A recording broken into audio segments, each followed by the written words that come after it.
whenever I hear computational, I think of computational photography. And I have this little phone in my pocket that can take pictures well beyond what that glass has any rights to be taking. And these headphones for me could take MP3s and AAC audio and video files and play them back in a way that was just beyond what any compressed streaming or Bluetooth audio had any business of sounding like. And I get that there are hardwire headphones that are better, and I get that there are cheaper noise canceling headphones that can do different things. But it's like, okay, I get that a point and shoot camera that's cheaper than an iPhone can take better pictures depending on the lens assembly. But people complain about how expensive the iPhone is, but real photographers and cinematographers are like, wait, I can get Dolby Vision for under $1,000. Are you kidding me? And to me, this was the same thing. I'm like, I can get audio that sounds like I have a DAC, an interface, that I'm hooked up to a real hardline audio source playing Dolby Atmos or something, and I can do it wirelessly on my head for $500. I am the target audience. Take my money. Welcome to Geared Up. I'm Andrew Edwards. I am John Rettinger, and it feels good to be back. It does feel good to be back. This is typically the show that brings you the latest in tech news and commentary on a weekly basis. It's been a while. Before we jump into why, let's jump into the fact that this week we are proud to present the greatest guest in the history of the show. Out of all the guests we've had, and we should say, Drew, before you jump into the guest, that we are coming back every week. Correct. We are back on schedule. Now, back to our guest. He is a man, but also a myth and legend. It is Mr. Rene Ritchie. How are you doing, my friend?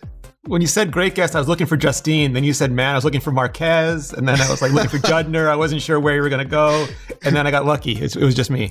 I want people to know what a professional Rene is. So you obviously, this is a podcast. You obviously can't see him, but we can on a group call. And he has his lights already done up perfectly as if he's about to roll camera.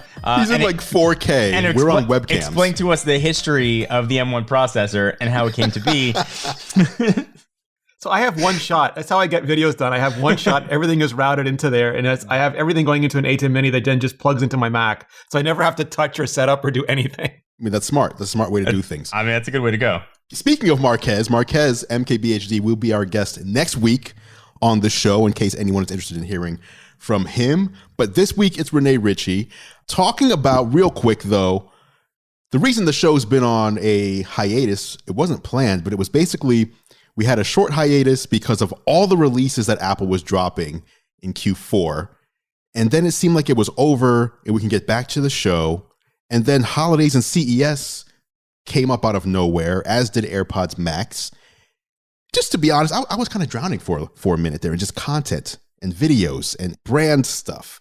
So now that the new year is here and the craziness of Q4/CES is over, we are back, and I apologize. You were contenting. Yeah, just making content. I mean, if you can't find me on the podcast, you're obviously going to be able to find me anywhere else, including YouTube, Twitter, Instagram, TikTok, and Clubhouse. You've been preaching. You've been holding service. You have been teaching young and upcoming YouTubers how to be a business and not just someone who makes videos. Yes. I mean, I want to see people do well. I want to see people out there be their best, make the money that they can make, and kind of expand their horizons. And I don't want to dime you out. I don't want to dime you out to John, but I will. Like, John, you have to listen to him because he's like, say YouTuber one more time. Say it. I dare you. I dare you. You are a content cross-platform creator. Say YouTuber again. It stabs me in the heart every time I hear someone say that. Like, you're limiting your potential, your mindset. Don't do this. But Rene, I'm just going to throw this to you as the first topic of our show, real quick. We're not going to spend too much time on this, but how would you describe what Clubhouse is if anyone is listening to this show and like, what are these guys talking about? So it's currently an iOS-only app that lets you do drop-in audio chat. So it's almost like a live, real-time, never recorded, never playbackable group podcast / presentation / conference. And what I like about it is that it's so new. It reminds me of Twitter in the very early days when you could still read the timeline before Ashton Kutcher showed up and ruined it for everybody. When we all knew each other, and you had access to everybody who was on there. And like now, like some of the biggest YouTubers, biggest online business people, I hate calling them founders, but people who started businesses. Yes. It's all sorts of people just show up and they're sharing pretty much everything because it's new. And I think that's going to go away as it becomes more popular. So I'm just trying to get in there and learn as much as I can before that happens, before it grows up. Yeah. John, you said you have the app. I have not once used it. I was happy to hear the explanation on what it was.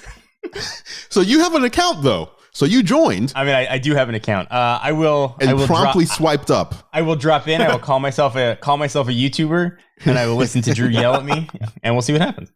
Yeah. So invite only. I liken it to almost. It's just like live radio. So whoever you can start a talk, you can invite people in, almost like calling into a radio show, and then anyone else who wants to listen can listen. But as Rene said, it's so different from everything else online because there's no recording.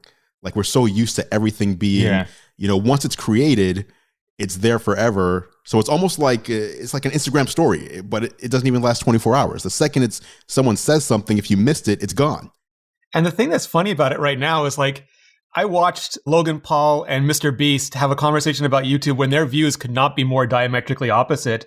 And then Drew and I were in a room, a TechTuber room, where Justine dropped in, and then Jenna saw that she dropped in, and Justine was late for getting to Jenna's house. So Jenna dropped in, started saying like, "Where are you?" And Brian Tong was there. So they started talking about all the behind-the-scenes CES stuff that they all had to go through. And it just went from there. It was totally serendipitous. Yes, I like it. It's very interesting.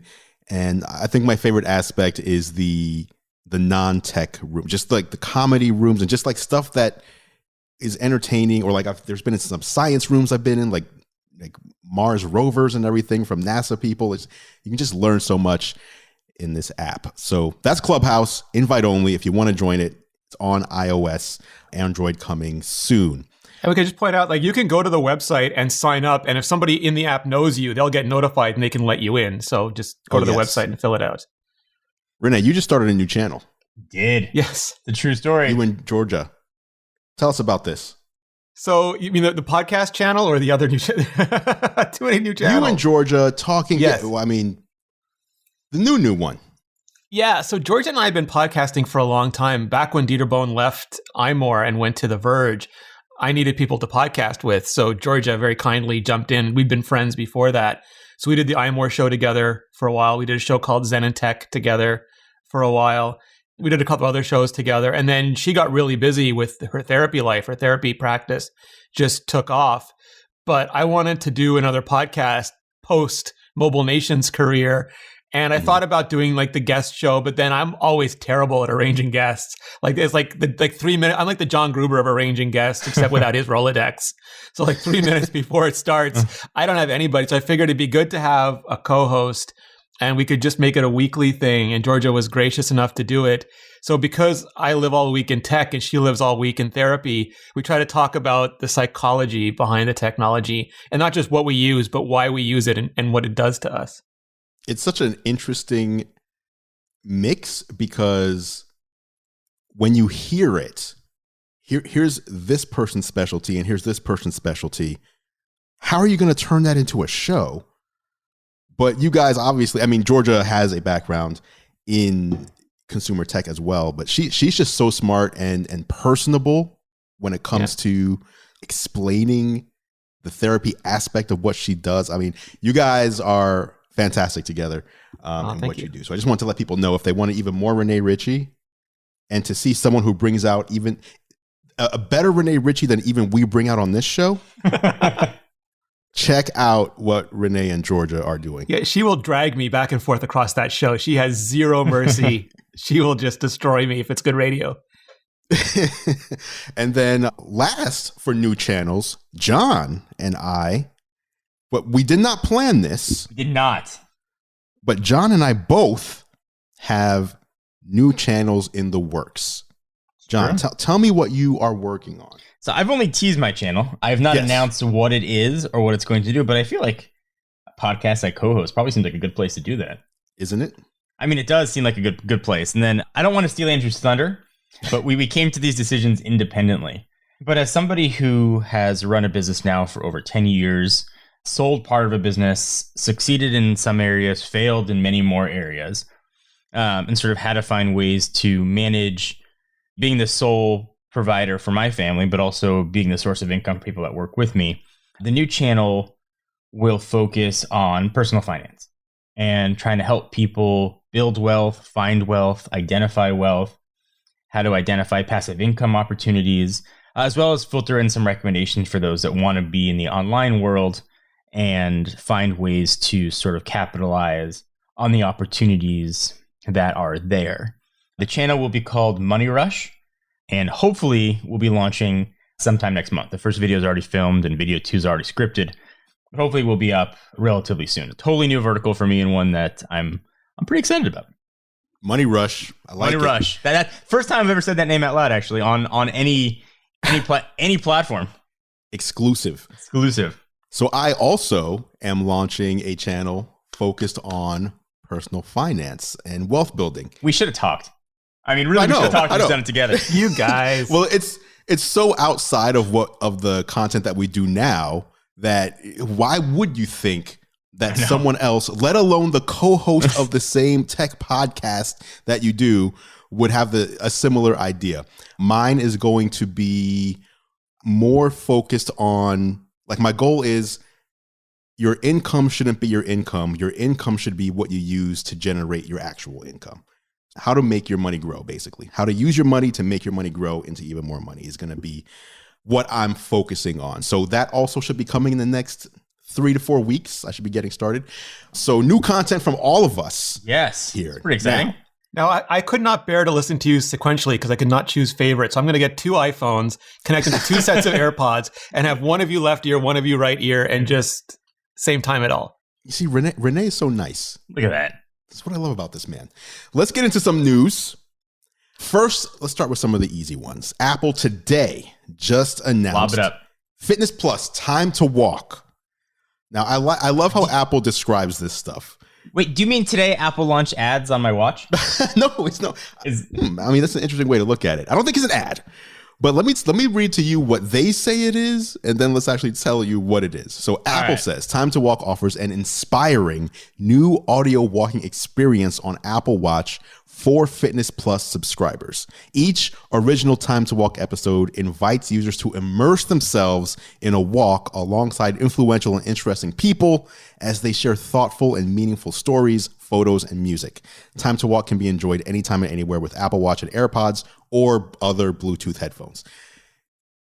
I mean, this is basically just, I want to go for a walk and listen to someone tell me a story. That's what this is. But the way that they phrase it, it's like this ephemeral, heavenly voice that's going to guide you through, but that's just Apple talking and being Apple. But they did something smart though. Because I listen to a ton, I'm sure everybody does listen to a ton of audiobooks, a ton of podcasts while I'm walking. Yeah. And I thought this would just be, okay, Apple invented the podcast. But the thing that's really different about it is that the person is sort of like in on the joke. Like they talk to you, like they're also out walking and they're like, yeah, I talk to you about walking while you're doing it. So it feels more like, not like you're walking with a buddy because it's not a conversation, but more like you're out on some sort of lead walk experience where like this famous person is walking through Manhattan or hiking or something and you're just along. And I would straight up love, I'm going to radar this and copy you guys. I would love Tim to walk. And just have Tim Cook tell me about his day as we go. That would be interesting. Now, I did not realize that the people who were reading or talking to you were actually also walking. I just thought they were like went into a sound booth, told a story. They say hi to people who are passing by. So it's unreal at first, but then it's so real afterwards. They're just getting mobbed by fans asking for autographs while walking. They don't get recognized. It's so weird. It is a Fitness Plus feature specifically, so you need to be an Apple Fitness Plus subscriber to access this. And the one cool thing that I thought was interesting was how the media will show up on your watch. So obviously, if there's a playlist happening while they're talking, you can see that playlist on your watch. But they also mentioned that pictures will show up. So as you're walking, if they mention something, you could look down at your watch and actually see a photo of what they're talking about. Do either of you gentlemen go for walks? I didn't notice that because it's so cold here. I'm wearing Bernie mittens, and I didn't even think to look for pictures. I go for walks. I mean, it's cold here right now, but it's 55 degrees. I usually try to go for walks 3 or 4 times a week. So I will give it a shot. I'm open-minded. Okay. I really can't handle listening to Draymond Green talk at all, but I listen to him in my ear for about 18 minutes while I probably try to power walk because I'm angry. Wow. Is that a Draymond thing, or is that a rivalry between Northern and Southern Cali? No, it's a Draymond thing. It's a Draymond thing. Yeah, no, it's straight up Draymond thing. Dolly's fine. Draymond is dead to me. Yeah. Listen, I do see the value in it. Obviously, I think it's a very cool way to do it, and it's a very Apple way to go about reinventing the idea of a technology that's certainly been around. And if it gets people moving, gets people healthier, then it's hard to find fault with that. Absolutely. Let's move on to AirPods Max. The reason we're moving on to AirPods Max is because we haven't done a show since AirPods Max was announced and released. It's true. So I'm wearing AirPods Max right now, as is Rene. Rene is pulling the baller move, which is you put your AirPods Pro in and then you hide them by putting AirPods Max over them, which is always that's a good way to do it. Now, AirPods Max, in case you missed it, is Apple's over-ear headphones with computational audio all throughout. I own them. Rene owns them. John, you said you bought them and returned them. I did. Before we talk about that, I want to talk to Rene for a quick second. Actually, I'll give my one opinion that I have. So I like them. I think they sound great. The thing that I was most, I don't know if I would say surprised by, but kind of thrown aback by, I guess, was during the review process when people got their hands on these and started talking about them. Obviously, you're going to start making comparisons, especially due to the price. The AirPods Max are $550, right? So people are going to start comparing them to like $350 Bose headphones or $350 Sonys, for example. What stuck out to me, though, was so many people would say when comparing these, here are all the things that Sony and Bose can do or have that the AirPods Max are missing. And for $550, you would hope that they would at least have this feature parity. Yeah. But they would never close that circle and say, now here's the things that the AirPods Max can do that the Sony and Bose can't do at all, which there are several things, but they would just get missed. It would just be the AirPods Max don't have this stuff. End of story. Why are they so expensive? Did you guys catch that?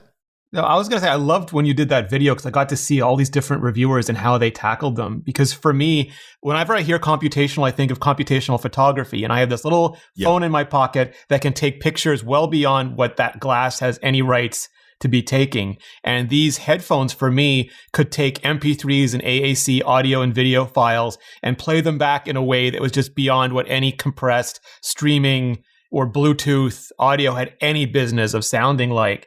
And I get that there are hardwire headphones that are better, and I get that there are cheaper noise canceling headphones that can do different things. But it's like, okay, I get that a point and shoot camera that's cheaper than an iPhone can take better pictures depending on the lens assembly. But people complain about how expensive the iPhone is, but real photographers and cinematographers are like, wait, I can get Dolby Vision for under $1,000. Are you kidding me? Right. And to me, this was the same thing. I'm like, I can get audio that sounds like I have a DAC, an interface, that I'm hooked up to a real hardline audio source playing Dolby Atmos or something, and I can do it wirelessly on my head for $500. I am the target audience. Take my money. Yes, and especially when you like, I know it's relegated to iOS devices, which I feel like is a little bit of a miss, but spatial audio feature is, the full name is spatial audio with dynamic head tracking, which is why it has to be locked to a device that can track your head. If they separated it out to just spatial audio through an Apple TV or something like that.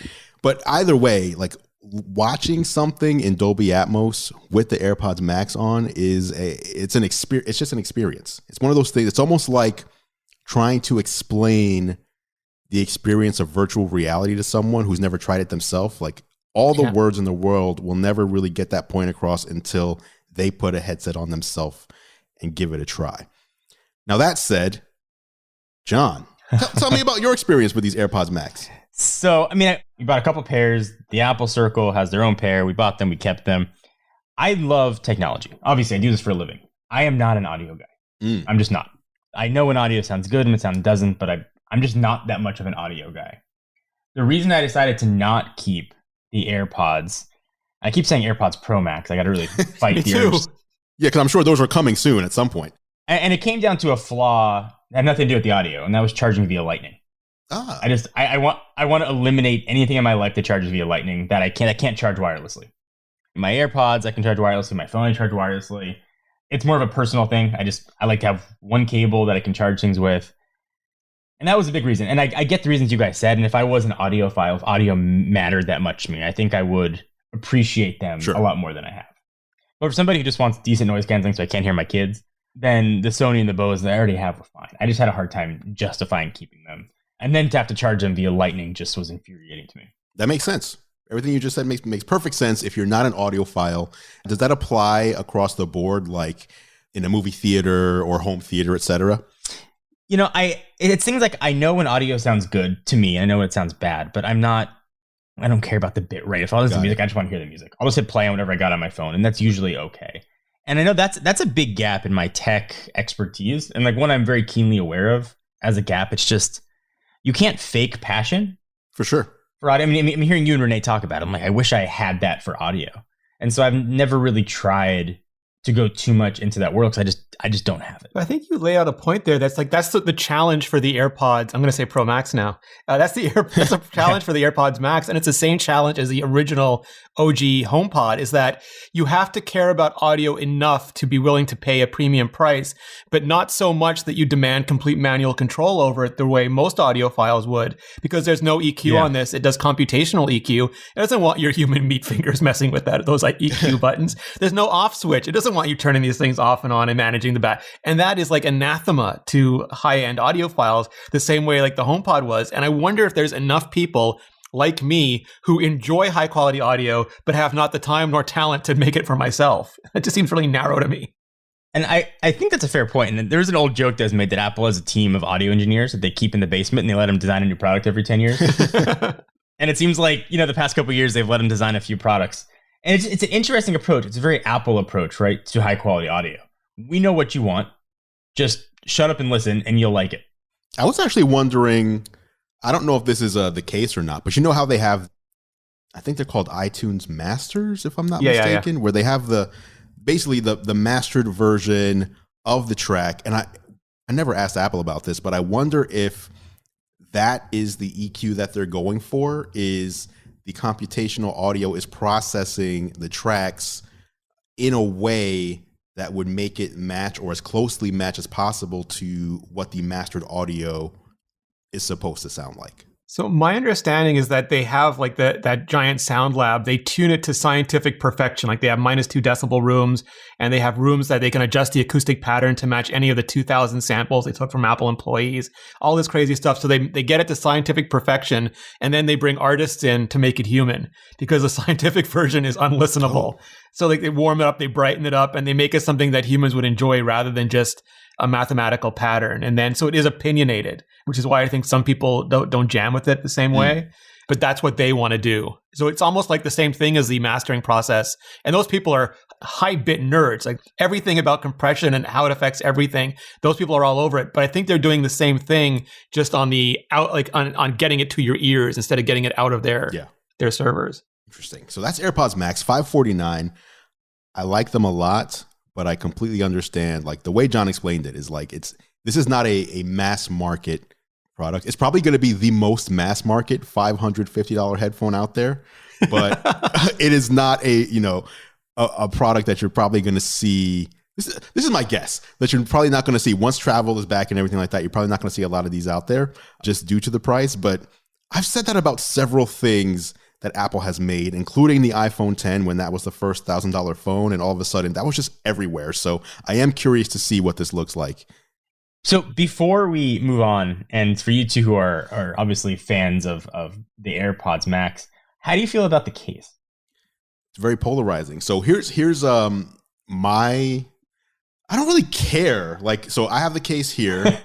So here's what I feel like that, and I'm not justifying this in any way, but I feel like every AirPod, whether it's AirPod, AirPods Pro, AirPods Max, has a thing that you open the top, you put them in, and you close it, right? So this matches up with every other AirPod that has been released to date. Now, is that good? No, this isn't the best case. This isn't anywhere near the best case I've ever used. But for me, I just throw it to the side and I never even consider it again. It's almost like it was almost like the packaging material, the way I use it. Now I know when traveling happens again, and if I want to have these in my bag, it will need to be in some sort of case in order to go into the low power mode. I do have the Waterfield Designs version of the case, which is more of a typical case that has magnets in it so that it will shut them off. That's how they turn off and on, is by having the magnets near the ear cups. But I don't know, like for me, I don't care. Like, I'm not like, why didn't they give me a real case? I just don't care. I'm not positive or negative on it. But I do wonder, for people out there, how much of a care is it? How bad is it? Is it so bad that people are going to spend money on a third-party product just to have better housing for their AirPods Max? I forgot there was a case. I totally forgot there was a case until John brought it up. I looked at them. I thought they looked like chaps. I took them off. I put them in a shelf somewhere, and I never thought about them again. Chaps. Listen, and respectfully, it sounds like you guys love these headphones so much you're willing to overcome some potential shortcomings or extra costs to go with it, right? If whenever you go on a travel again, you are going to need a case. Are you going to spend another $50 to $100 on a case for your already $550 headphones to get that EQ that you can't do much with manually? It's just a hard pill for me to swallow all of it. And again, probably stems from me not being an audiophile, but it just seems like another weird thing about those. I never use cases. I should say that. Like, I have the Bose, I have the Sonys. I don't use the case for any of them because I travel like an animal. That's true. I also don't use the cases either, but so that's fair. I don't use cases on any of my other headphones. However, this one has like the mesh canopy thing. Yeah, that's true. Like every other headphone has like the hard plastic, so that's not going to break. The mesh canopy, like if a pen or something gets close to it, it can like, puncture it. And they're not comfortable on like when you put them on your neck, it feels like you're being cross-choked. That's true too. You have to like carry them over your arm like like Farouk. Like that tweet that I put out there is like, these make me feel like I'm LeBron James leaving the press conference. Like you have to like carry them like that little bag that he has and just skip around the airport. So that's just going to be me. Fair. You have to embrace the case. Embrace the case. All right, let's move on to something that John has not returned. I don't know how you feel about this. I assume it's positive, but let's talk about the Galaxy S21 and S21 Ultra. The full reviews have started dropping, and they come out later this week publicly. So we've been using these for a couple weeks now. What are your thoughts? So I'll chime in on the Ultra. We have a video up, by the way, that's comparing the 21 versus the 20. We'll drop it in show notes. So I think that Samsung addressed a lot of the problems that were inherent in the S20 Ultra. Yeah. The focus was a real big issue, especially with their space zoom. It was almost unusable. And they've addressed that. The camera system at this point, and it's a tough thing to say, but I always look at the Pixel every year as like a reset on what smartphone cameras could do for stills. Mm-hmm. Pixel came out, that was the bar. Everybody else was trying to reach for it. I think in some ways Apple matched the Pixel. Some ways it beat it. Some ways it fell short. But I feel like the camera system on the S21 Ultra is almost that Pixel level reset for me. For what it's capable of doing was extremely impressive. And sort of the two adages that I'm always hearing people say about Android is it slows down after a few months and video is just not as good as Apple.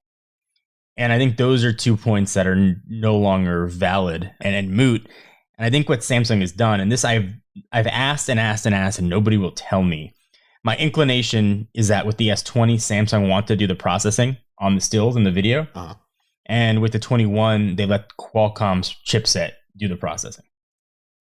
I had a long extended chance to play with the reference design of the 888. Actually, I helped announce the 888 at the press conference on stage. Yeah.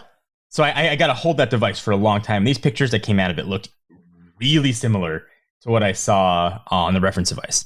Beyond that, they dropped the price $200. They did remove micro SD card spot, which for me didn't matter, but I know people feel passionately about that. I sure do. And they got rid of MST, which was the only reason to ever use Samsung Pay. It would essentially create the magnetic field. Yeah. So if terminals that didn't accept NFC payments, you could like magic use it. And I use that all the time. And that was removed as well. But $200 savings, I think, was a smart move.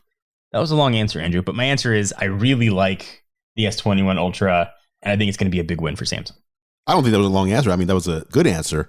I agree with you on just about everything, with the exception, and this is not, I don't think this is a huge deal, but I do still think Apple has the edge in video. I do think that being able to record in HDR Dolby Vision that's just ridiculous, in your pocket versus 100%. The usage of 8K, which Apple does not have, but Samsung does. I just don't find that to be as useful shooting in 8K. But take that one thing aside, which a lot of people probably aren't even shooting in HDR or 8K anyway. Yeah. It really is a massive difference. Like last year, I was so disappointed because the S20 Ultra, when they presented it on stage, to me was just like, this is incredible. Like what they're showing that this thing can do is absolutely crazy. And remember they had wait a minute. Was this the event where I was wearing the mask? Yeah, the 20 event was. It was right before the world ended. Okay. So when Samsung announced the S20, you love this story. I had a face mask on because there were these inklings of this new virus that was going around, and everyone from all around the world was coming to this event. And I was like, you know what? Let me just protect myself. John sees me, walks up to me, and instantly roasts me. Like, what are you doing? It's true. I did. What are you doing wearing that? Anyway, back to the S20. They showed, I forget who it was, but it was a pair of content creators that were demoing Space Zoom in the presentation. Yeah, the slow-mo guys, I think, are doing it. And it was like, look how amazing this is. I don't know what they did, but it became very obvious that there was no way, whether you had a tripod, whether you stopped the earth from spinning so that everything was just perfectly still, there was no way that you were going to replicate the quality of Space Zoom that they showed off. The focus issues that you talked about, the camera just wouldn't focus. Like, it was just maddening. And so seeing what they did this year, I was so apprehensive. And then actually using it, it's like, this is what last year should have been. And I feel like Samsung does that a lot. The Galaxy Fold, Z Fold 2, this is what the original should have been. Their second gen stuff is so good, especially when compared to, like, they make this big leap in 1 year. The S21 regular, non-Ultra, is obviously going to be the one that, I say obviously because it's the cheapest, that most people will gravitate towards.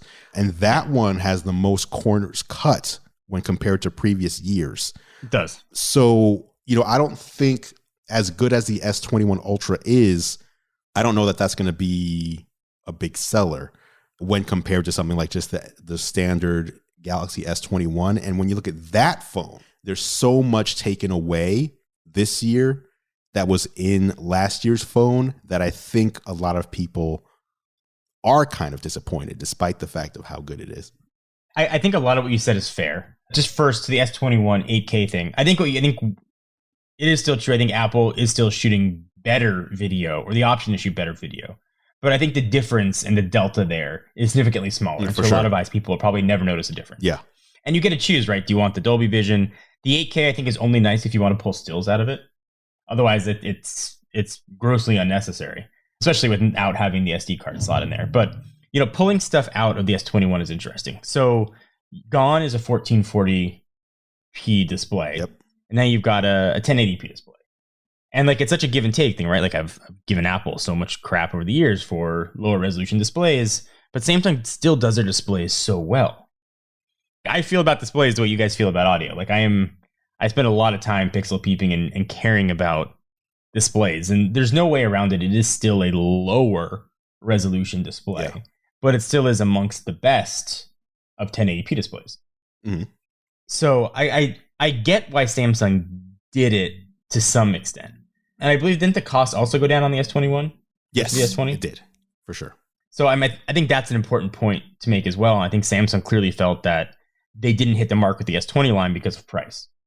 So fixed price, more people buy phone. Perhaps they've missed, they're wrong in where their supply and demand curve meet, right? Like, where's their X and Y axis? And maybe they just felt lowering price, they'd find it quicker.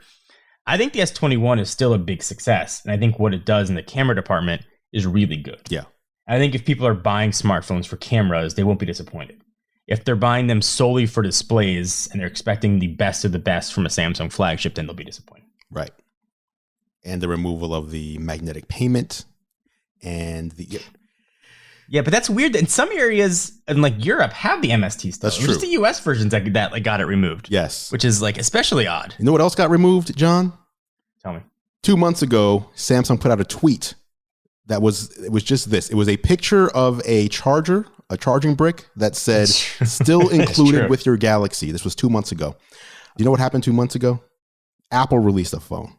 And so Samsung was saying, hey, Apple is not including a charger with your new phone, but this is included with your Galaxy.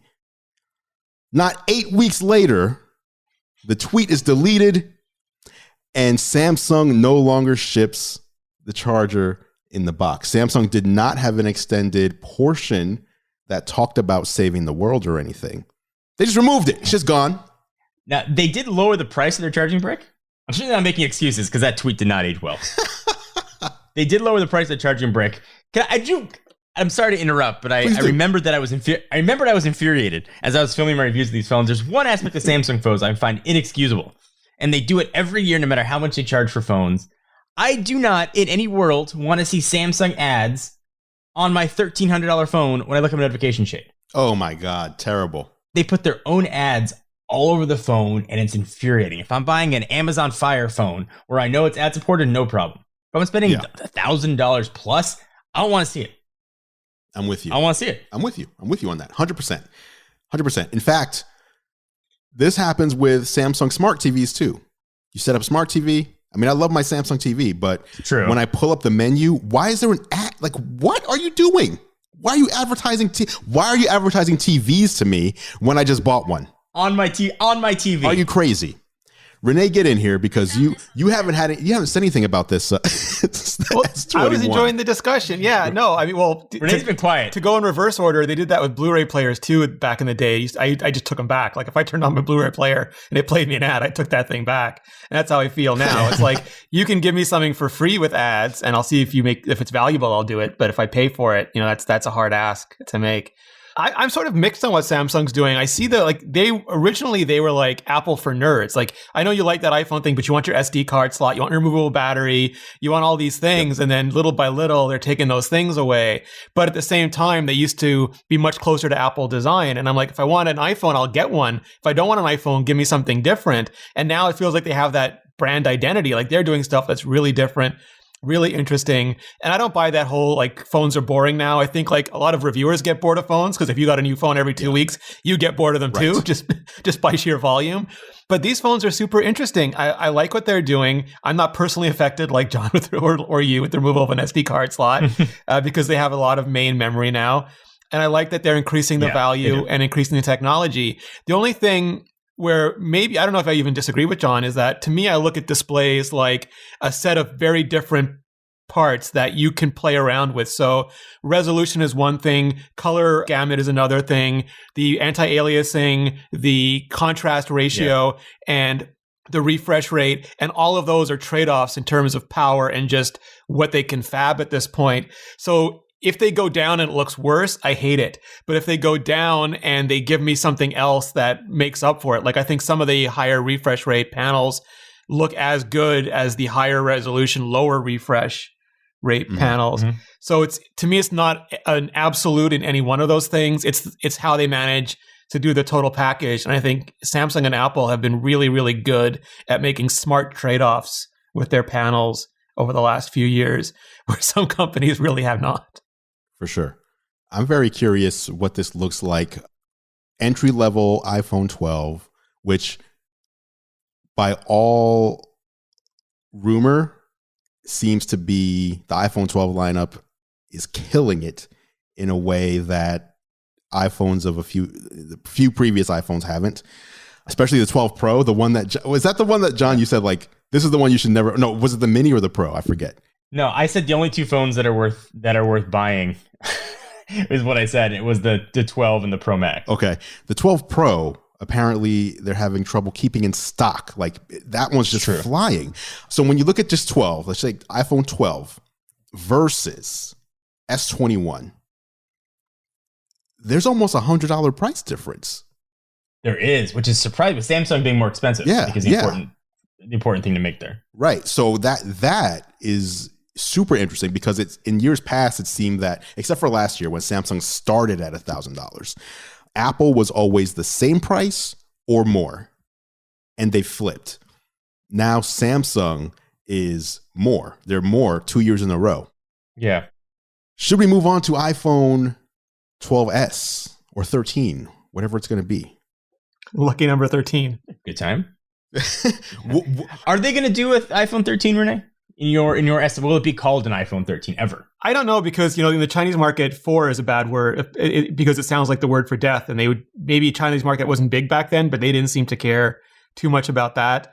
There was never an iPhone 9, never an iPhone 7S, never an iPhone 11S. So obviously they're not precious about the naming conventions. My guess is it'll be an iPhone 12s this year just because they like to use the S to set expectations for when the design changes are mostly internal. So unless they're under a lot of pressure to sell them like the iPhone 8 was because the 10 was going to be months more in the coming, I think it's just expected that they'll do a 12s. That's fair. I mean, Apple has done iOS 13, so they're not shy to use it. A13 number. Do you guys know if I tried to ask this on Twitter a few weeks ago and I got a lot of conflicting answers. When Apple released, let's just say iPhone 13, if you're in Japan, is it called iPhone 13 or is it called iPhone and then the word for 13 in Japanese? Do you get what I'm saying? That's fair. Or in a Spanish, if you're speaking Spanish, is it iPhone 13 or is it iPhone and then the word 13 in Spanish? Do you guys know how it's marketed? I believe it's the language. Okay. It'd be like iPhone dos, iPhone it's 3. Printed in English. It's printed with the English characters, but I don't know what they actually say in their commercials. That'd be interesting to find out. Right, because then it makes me wonder if, like iPhone 4, for example, if you're saying it in one language versus the other, then it either sounds like death or doesn't, right? So just curious how if you knew. Interesting. But apparently like iPhone Brooklyn 99. We're still in the dark. So iPhone 12s, we got to give a shout out to Mark Gurman, who's also been on the show before. Yeah, he worked this week. He's been busy. He's just been dropping. Yeah. And the thing is, a lot of the rest of the show today is going to be based on articles that Mark has published. So his reporting. And the thing is, I would almost throw all of this away if his name wasn't attached to this. Like it's a lot of this is so just unbelievable. And it's going to be as it pertains to the Max later on. But first, let's start with just the iPhone 12. In-display fingerprint reader. iPhone 12s rather. In-display fingerprint reader. John's clapping. 120 hertz ProMotion, which John should be clapping for because several months ago he said if Apple releases the iPhone 12 without a 120 hertz ProMotion display, they should be embarrassed and ashamed. And I still stand by that. Well, I mean, they wanted to do it this year, but they couldn't get the panels that were in the Galaxy Note. Samsung just couldn't fab enough for an iPhone run. So they tried to use the panels from the Galaxy S20, and they just couldn't make those adaptive, and it was taking too much power. But as soon as they got those Galaxy Note level panels, the ones that have the LTPO in it, that was like all steam ahead for them. Yeah. And I think a lot of people forget this. When Apple wants to add a feature, especially a hardware feature, to a device, they need to take into account that the volume that they're going to sell over the next 12 months is roughly in the 200 to 240 million range. So if OnePlus, let's just say as an example, is able to add some crazy hardware feature, but they're only going to sell 200,000 phones for the next 12 months. You have to remember it's a lot easier to get 200,000 of a part than it would be to get 220 million of that same part. And that's why sometimes Apple has to wait on some of the more innovative hardware features because they need to be able to get it in volume. They can't risk 2 months into the iPhone run that this part all of a sudden is unavailable and they can't make iPhones for several weeks at a time. So display is hard. Like Amazon had TFT panels long before the iPad did just because they couldn't make enough TFT at the time. And now it's the same thing with LTPO. Yes. Any other features though? Like those are the two that I've seen, like the in-display fingerprint reader, which would be nice to see because in an era where everybody's wearing masks, or most people are, you should be. Yeah. and Face ID all of a sudden becomes non-functional. You're doing a lot of typing your code in. So this kind of fixes that. And then 120 hertz Pro Motion, which is something people have been hoping for a couple of years. But aside from that, smaller notch. I mean, it's something, right? Probably a new color. The X60 modem, so the 5G won't be as battery gutting. Won't this be the first phone with Apple modems, though, allegedly? It's going to be 3 years, I think, before they get the Apple modems spun up. So they're going to be, I think, using through the X65 or the X70 before they have the Apple modems ready. Got it. S-year phones usually, even though they look similar to the previous years, those phones usually have a lot of the more impressive like internal features. And I'm just wondering, like, what else? Maybe it's just too early in the year. Like we're only no in port January, on one of the models. Drew, no port on one of the models, maybe. How much do you believe that rumor? Well, I mean, Gurman said that they've been playing around with it, and Guomingqi said that they might do it for one model, but it's going to be a weird. Like the MagSafe is a great idea, but I haven't seen any data transiting for it yet. So there's nothing to prevent it from being able to do data. Correct? Hot scoop! I got a scoop for you. I am not going to reveal my source, but what I've been told by someone who should know is that MagSafe, it will almost be like putting a Thunderbolt cable onto your iPhone. And it's going to use the ultra wideband chip. And that's going to be what does the data transfer. So the ultra wideband is going to communicate. If you plug, I don't know, if you plug in your MagSafe to, let's just say a Mac or something, it'll be able to communicate that way. And it's going to be very fast. And I had no clue that ultra wideband was, I thought it was just like just location. I didn't realize like it could be used for fast data transfer, but apparently that is what is being planned. And who I learned this from is someone who would be building something for it. Was it Tim Cook? You can say if it was Tim Cook, he can't get fired.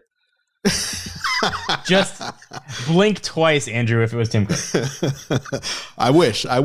But I mean, imagine slapping a MagSafe connector on the back of your iPhone and having just an ultra, way faster than USB 3, like a super fast data connection. And there's rumors it can reverse charge too, like it's going to reverse charge AirTag. So it might really be finally the one connector that can do everything. There you go. The one connector is the one that's not actually a connector. Yes. It's magnets. The power of magic. Foldable, anybody?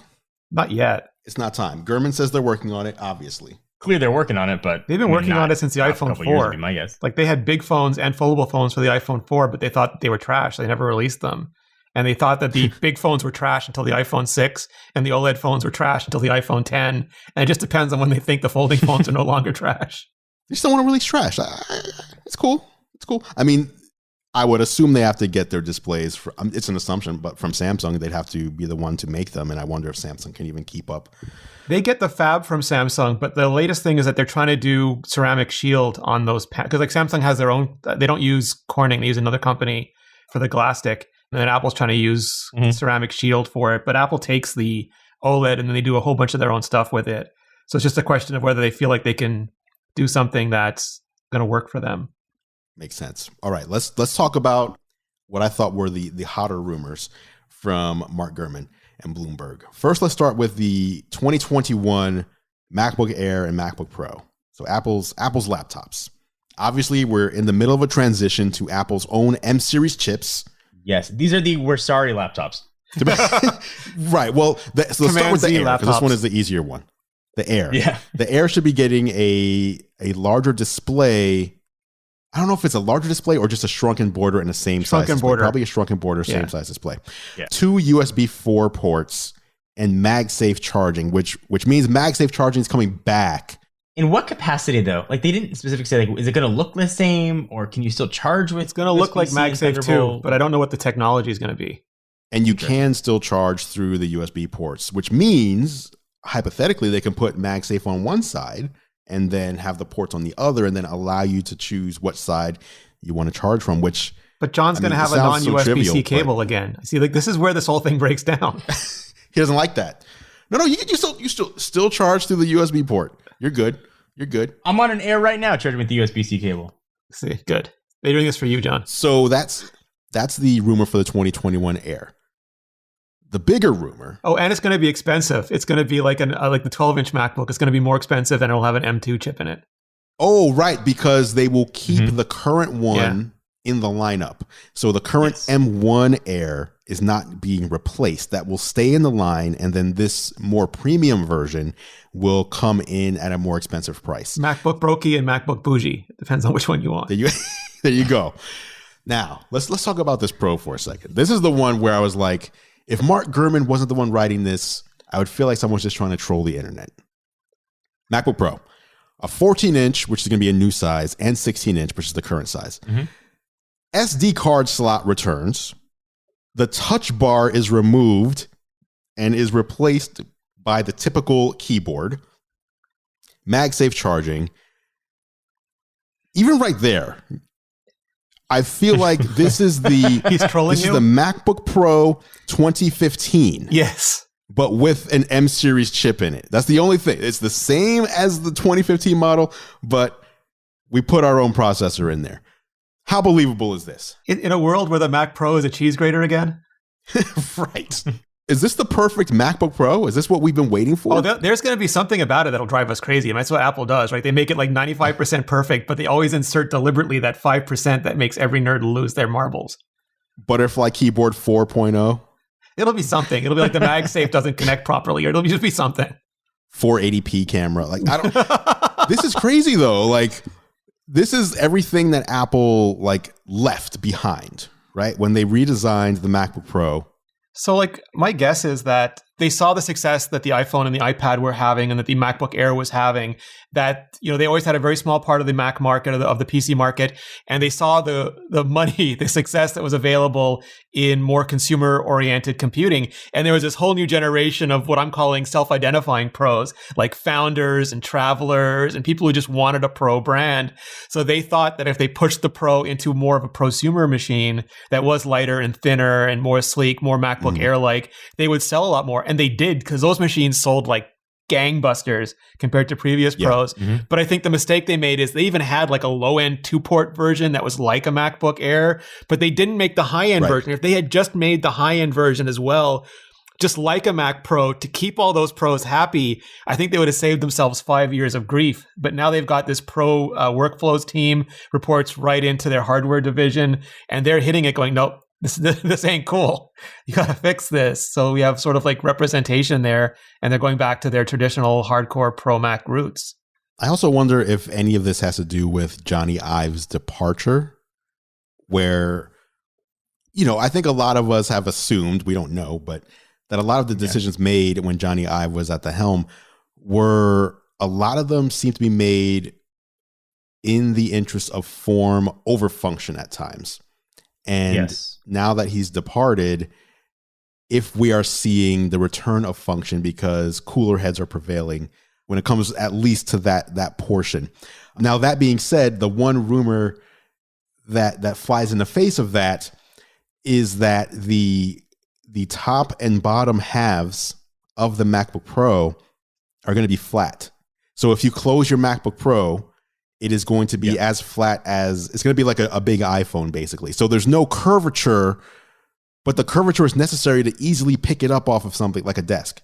Like, you need the curvature is where you put your fingers to like lift it up. So you'd have to like slide it off the edge. Two-hand lift. Yeah, exactly. So that part seems kind of weird. But they did that with the iPads. That's why I believe it. Like, the iPhone is like that now, to your point, but also the iPad Pro is like that now too. So they're going to do it. Like, they're just crazy enough. Yeah. I was going to say exactly the same thing. And I do want to say, as critical as I've been of Apple for some of the products, I am currently using an M1 MacBook Air, and I love it more than I've loved any computer in a really long time. Yeah, it's really good. I keep hearing that. Battery life, power. I mean, the thing has just been absolutely amazing. I have a hard time even comprehending what an M2 was even going to be capable of doing. So anybody out there who's worried about switching from Intel, I would put those worries very clearly aside. I cannot, for the life of me, tell unless I dig it if I'm using a x86 app or an ARM app. Rosetta has been, oddly doesn't come pre-installed, but is done such an admirable job. I am so happy to not have a touch bar. It sounds like really like Apple's like, we're sorry. It's like a life without beach balls. That's what M1 feels like to me. I would never have believed it. It's like, it's very weird. has no business being this good. No. I mean, I cannot overstate how good this MacBook Air is. It's as responsive as an iPad, which is a really weird feeling on a Mac. Yeah, and having it, if you close it, you have a computer on, and you just close it, and you lift the lid. I oftentimes, I think that the computer didn't even turn itself off or didn't go to sleep. You get those Craig Federighi vibes. You're like just staring at it. Yeah, exactly. And I don't consider myself like an Apple homer. Like I tend to call them out when I think they've done something wrong. But man, for a first generation chip, I cannot even wrap my head around what a second, third, and pro level chips are going to do. If it's just more graphics cores or what. But I cannot wait. I'm here for the next generation of Mac OS hardware. My guess is like the M1 is based on the A14 architecture and IP generation. Yeah. So the next one will be based on the A15. The only thing I don't know, like we know what that's like. We know what the every year updates to the iPhone feels like, but it's an iPhone. There's only so much you can do with it. So I really want to see what those yearly updates feel like on a Mac where you can really go to town on them. Rene, do you think the age of the GPU is done and it's just graphics cores now? Like as far as Apple goes? Yeah, I think for Apple, they're going to do, they said systems on a chip. What I'm really interested though is how they scale that. Like there's rumors of them doing 64 GPUs, 128 GPUs on a Mac Pro. And I don't honestly care if it's embedded or if it's discrete. I just want the performance. Like I feel like that's their problem to figure out. I'm going to judge them solely on the performance they give me. I completely agree. Transition over to the desktop. This will be the last topic for the show. Let's talk about the 2021 desktop rumors, starting with the iMac.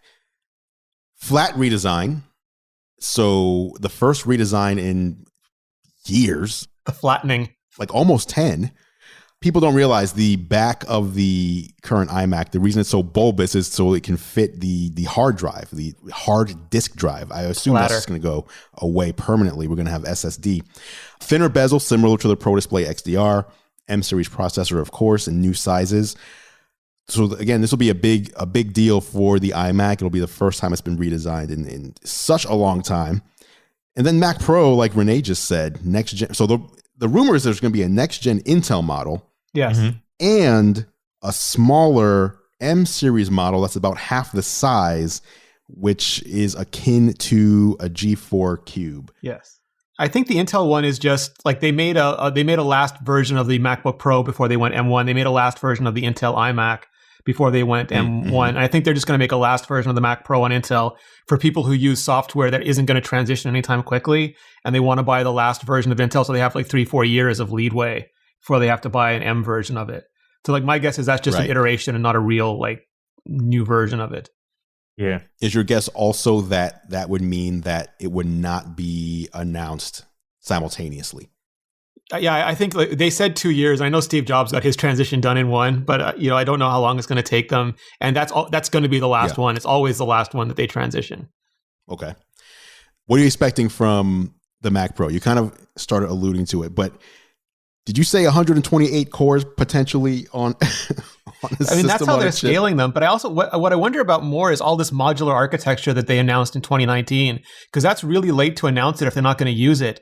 So what I would love to see is the SoC, but then things like the Afterburner card, one for Final Cut Pro, one for Logic Pro. So you can basically take that naked metallic core and turn it into the most accelerated machine ever. M1 is great, but it works on H.264 and H.265 acceleration.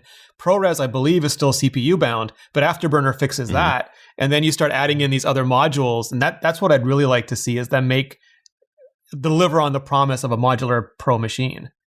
Yeah, especially if you bought in. So for me, I have a Mac Pro here, and I have the Afterburner card in there, and I have my 2 MPX module slots filled.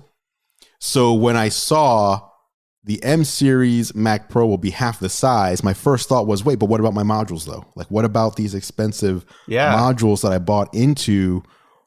Are these just no longer going to be a thing? That would be weird. That's crazy. Going to sell them to Pixar on a discount. All right, let's get out of here. Rene Ritchie, thank you so much for joining us. Thank you, guys. Thank you. Let people know where to find you if they want to check you out, your content or the content you do with Georgia. So yeah, you can find me at youtube.com/Rene Ritchie, and you can find the podcast at youtube.com/Apple Talk Show. There you go. Next week, we will have MKBHD as our guest. We are back. Thanks for listening, everybody.